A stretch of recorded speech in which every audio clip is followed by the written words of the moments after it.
Yes, let's talk about the roast. Al, you're sensitive? You feel a little uncomfortable about it? I think it was a little harsh. Okay. Really? It was a little harsh. What was harsh for you? Cheryl Underwood, husband. Oh, God. So Cheryl Underwood is a legend comedian that's been around forever. Mm-hmm. And I guess her husband had committed suicide. Yeah. Mm-hmm. And like there was a lot of jokes going in. Yeah. But I saw her talk about it in an interview. I think it was after. I think it came out like today. And she was like, that was her husband. She was in the military. And he was also in the military. She was getting deployed or something. This was like 30 years ago. Oh. And they were married. And this is like the 90s, I think. Oh, okay. Something like that. All right, I changed it. I thought it was recent. I'm like, God, you thought it just happened. Yeah. And a bunch of them called her. Like Shane called before, according to him. I think he said it in the roast. Yeah, Shane said he did check. Like he reached out to her and was like, hey, is it cool if I say it? She was like, yeah, of course. Yeah, but then what? She's going to be a pussy and be like, no, it bothers me. You know how you're right. It is a tough position to put her in. Yeah. Yeah, kind of. I could see her just being like, I'd rather not. It's really delicate. Like I'm still reeling from it. And then I think every comic would be like, all right, I get it.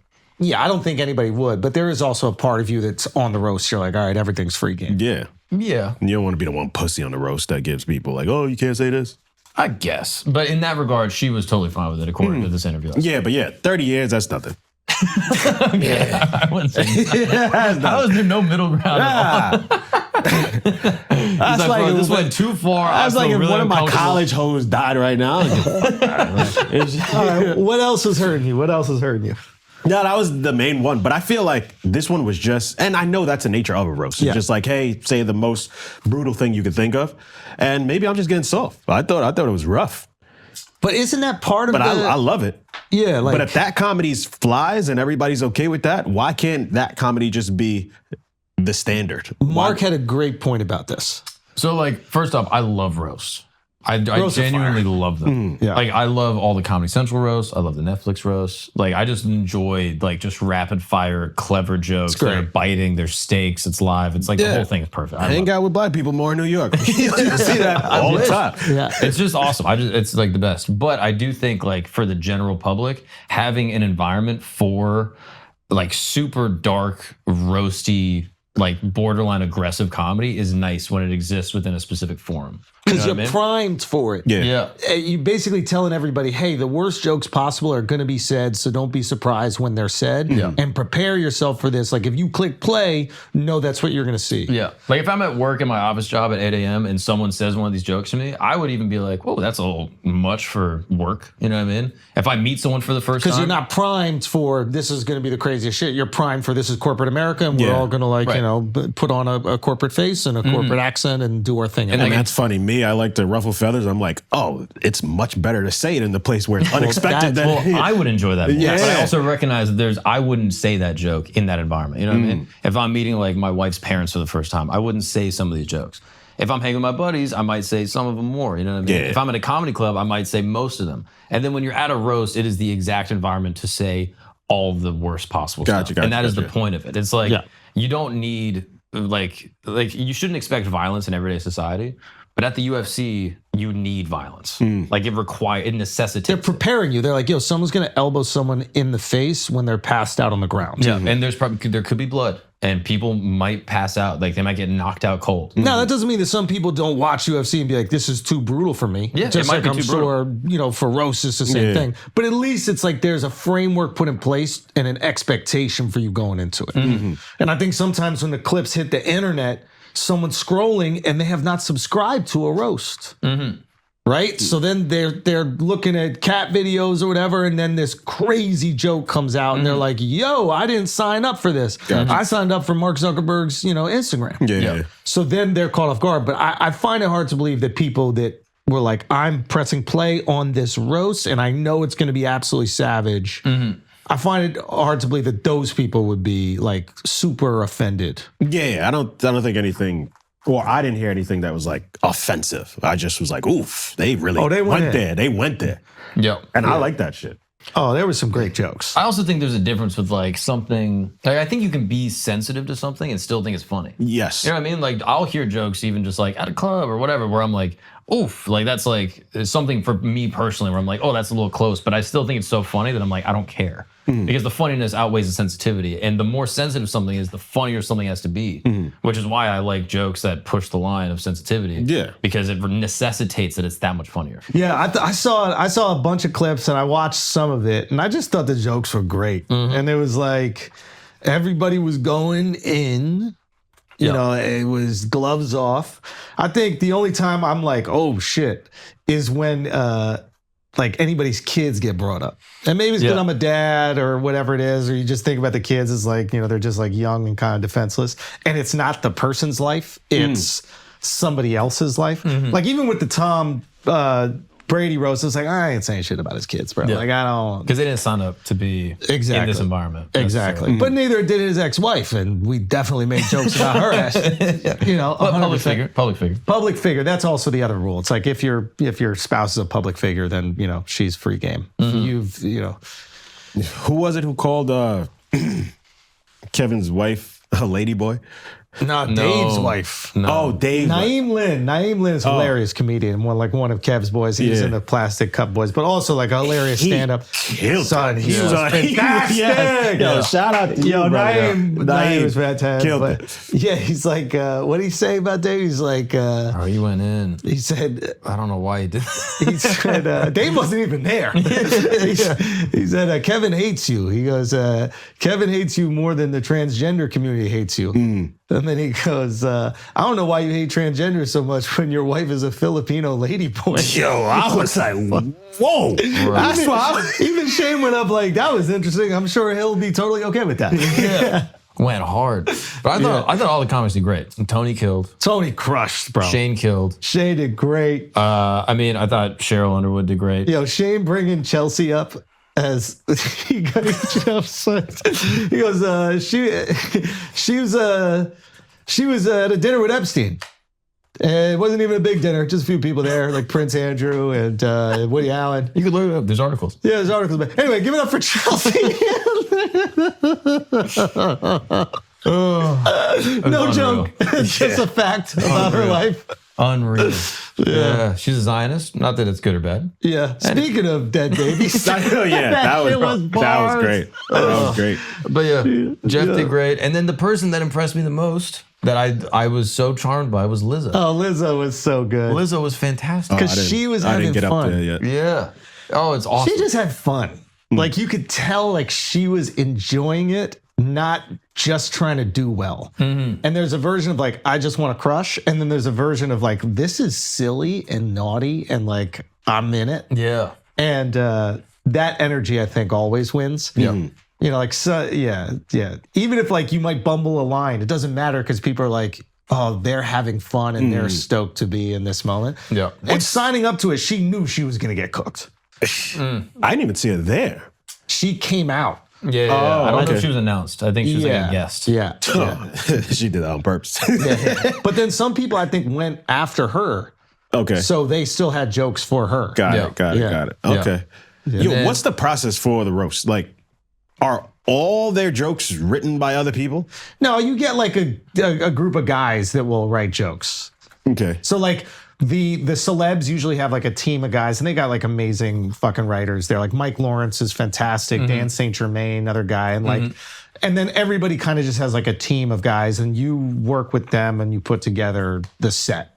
And essentially that's what it is. Got it. Okay. And it's like its own skill. Like roast jokes are, it's not like that doesn't translate to stand-up, but it is a very specific type of thing. And yeah, these guys are fucking amazing at it. I wonder if Netflix contracts writers just in general. Yeah, so like Mike Lawrence was probably like maybe I'm assuming he was like the head writer. So he's there to make sure everybody has jokes. And then he's also there to make sure that people's jokes aren't crossing over that much without telling other people. Right. So like I remember when we were doing Brady, he came in the room and I was like, hey, just tell me what any other people have without telling me anybody else's jokes. Right. Or I think you were even like, I'm going to do this joke. And he was like, oh yeah, no one's touching that. Exactly. Yeah. Oh, okay. So it's like, because that's the other thing. It's like, there's only so many short black jokes you can make. Yeah. About Kevin. Yeah. So you got to make sure each person's short black joke is different than the other. Right. There's only so many jokes about his movies sucking. So you got to make sure they're different enough where the audience doesn't hear the same joke over and over again and that's the other reason why there's a dais. Right? It's like, not only do you need people to tell jokes, you need people that are punching bags as well. Got it. Right? Because it's just, if every person only talks about Kevin, 2 hours in, you're like, all right, we heard it all. Yeah. But that's what makes going last in the roast or later in the roast so stressful, because it's like everybody heard it. You're sitting there and then other jokes are getting picked off. You're kind of just like crossing stuff out. Like, all right, that joke got done. Like this one kind of got done. And then you got to like make a choice. Like, all right, is this one close enough? Yeah, but I figure the head writer they're picking those off before the thing even starts. But like the topic has been broached. So by like an hour and a half in, it's like, all right, we get it. That Kevin's short. Got it. And whatever. And like I remember there was a time in Brady where like I noticed Dana in the audience, and like I had a riff about him that I didn't have in like the set, but I was like, ooh, nobody's gonna hit him, or maybe they won't hit him because he's like an unannounced guest just in the crowd, but people are aware of him, and those things can, you know what I mean? It's like fresh meat, essentially. So being able to pull from those different things, I think is valuable. Yeah. But there was some fucking bangers, dude. Yeah. There was some really... Yeah. Pete Davidson did great. Yo, Pete did really good, man. He was good. Yeah, Pete did really good. And also think about Pete, like, he knows if he's sitting there, he's going to relive his dad's death 10 times. Yeah. You know what I mean? Like, you putting yourself in a line of fire. And so that was cool to see. Also, I saw a little thing from TMZ. This is like, it's kind of like a nothing story, but like Kanye was apparently there. No. Yeah. So I saw a video of someone like recording Kanye from the corner, and he doesn't really react, but like he's there for all the jokes, which is kind of wild. Get out of here. That was to your point where, apparently he was in the crowd, and that was to your point with like the Pete joke where Pete said to Tony, like, I've had a better gay Nazi. Like, I've been in a beef with a better gay Nazi. I'm not afraid of you. I think that was because he knew Kanye. He knew Kanye was there? Yeah. Oh, that's funny. Wow. Yeah. Man, fuck. Tony had a bit where he said Chelsea Handler is aging like a vegetable in Lizzo's fridge. Son. But one of my favorites from Tony was Regina Hall's here. She's starring a movie, One Battle After Another, or as Lizzo calls it, Stairs. There's a lot of good ones. One of the cool things that was happening at the Netflix's Joke Fest was a lot of the comedians were trying their jokes out. Yeah. During that week. So I didn't get to go to the roast and wasn't watching it live because I was on a plane, but I'd heard a lot of them and then rewatched it. And I was like, oh, some of these made it. Some of them got changed along the way. Like, yes. There's a really cool process if you got to go to that week before, too. Yeah. Like Tony was on me and Jelly's show, and Tony tried some of the roast jokes out and like prepped them. And then Big J was great. Oh, yeah. Shout out Big J. And then it was cool to see Kat pull up. Oh, yeah. Yeah. There's a lot of speculation on whether like the beef is actually squashed. What you think? I think if it is, it's really cool. And I think like Kev extending the olive branch is really cool. Kev also did a really funny thing because like everybody made fun of him for being a bad actor. Like they're like, your movies suck and you suck at acting. And then he squashes beef with Kat. And then when he does his thing at the end, it's like, all of y'all said I was this horrible actor. Well, you believed me when I said that I squashed my beef with Kat. That was some of the best acting you've ever seen, blah, blah. So it was like a fun. Oh, that's good. Yeah. Fun setup. But like, yeah, cool for Kat to just show up. Yeah. How'd The Rock do? It was I fun. didn't watch his set. It was fun. Like, he just is The Rock. Like, it wasn't so much like he had like a bunch of like super tight jokes. He just walks in and everyone's like, oh, The Rock. He's also good at performing in front of an arena of people. Exactly. Like he was like holding attention in the arena. Yeah. And then was just going in about Kev and his wife. Just basically being like, call me. It was very funny. Okay. But I liked it. I just love roasts. No, they're great. They're great. And fun. it is a great opportunity, to just see somebody celebrated and humbled. Yeah.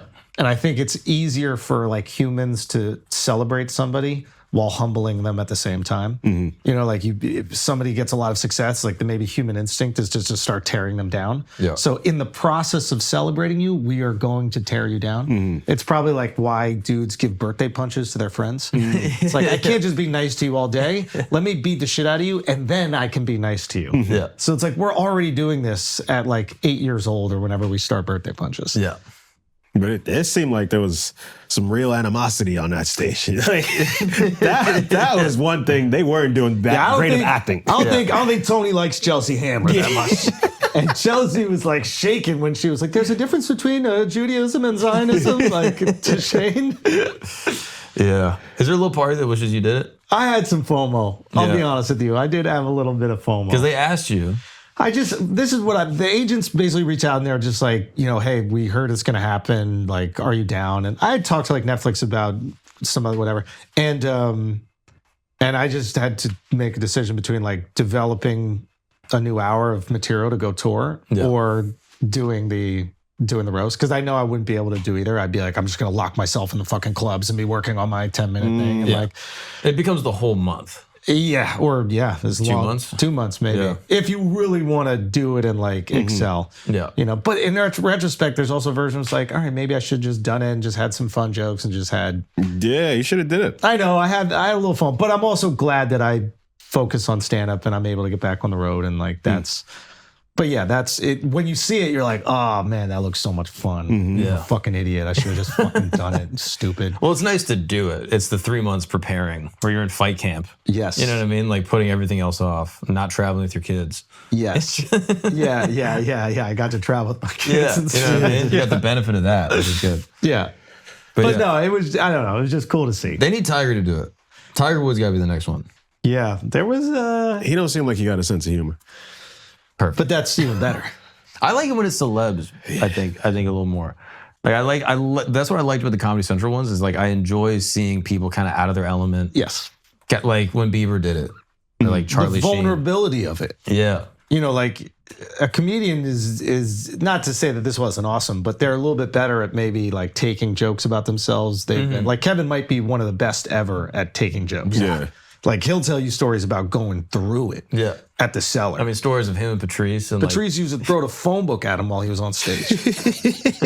He's like, read this. This is better than your act. So like Kev is probably historically maybe one of the best ever. Rich Voss is another one who's like amazing at roasting, but he's a great person to get into a roast with. Yeah. Like he don't get sensitive. He gets like jazzed up by it. I mean, all the like OG cellar guys. Yeah. It's fucking Bobby Kelly, Jim Norton. Like literally my goats, like the people I would just look and watch at the back table and be like, this is Keith Robinson, ledge.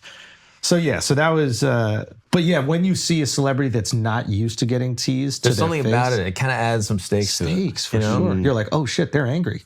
Like when Tom Brady walked up to Jeff Ross and goes, "Don't talk about my fucking kids." Yeah. At the roast. That was real. Oh, really? No, it wasn't "Don't talk about my kids." He actually said, "Don't talk about Bob Kraft." Yeah. Oh, okay. Yeah. And that was real? Yeah. Yeah. Like it's just kind of crazy. Because there's something else at play. Like Brady doesn't need to do it. You know what I mean? Yeah. Apparently, I think Jeff was talking to Rogan about it. And he was like, Brady wanted to do it because he loves roasts. Oh, apparently Brady, like when he's like in the locker room, like a couple hours before a game, like kind of like decompressing or like trying to escape a little bit, he'll like, or maybe after game, whatever, but like he'll just watch roasts, like old Comedy Central roasts. That's crazy. And he was like, I like these kinds of jokes. And he wanted to do that like for comedies. Like I want to relive this era of stand-up. They also paid him $20 million. That helps. But for Tom Brady, I mean, that's, what is that, couch money? He said a funny thing. He's like, people are like, I can't believe that you let people talk about your ex-wife like that or something like that. And he's like, you can't believe I did this. It's like my ex-wife cheated on me with a fucking jiu-jitsu instructor. He goes, I don't know a man on this planet that wouldn't take $20 million for people to make fun of her for that. They're just like, of course. But the ex-wife is fair game, but your former boss is off limits? Boss never cheated on him. Well, he did let him get traded to Tampa, but I think he damn, you're right about that. You walk up to Jeff, talk about that Brazilian bitch, man, not this guy over here, Bob Kraft. Bob Kraft took me to Israel, bro. Like, I mean, it's kind of like how you guys are with the Knicks,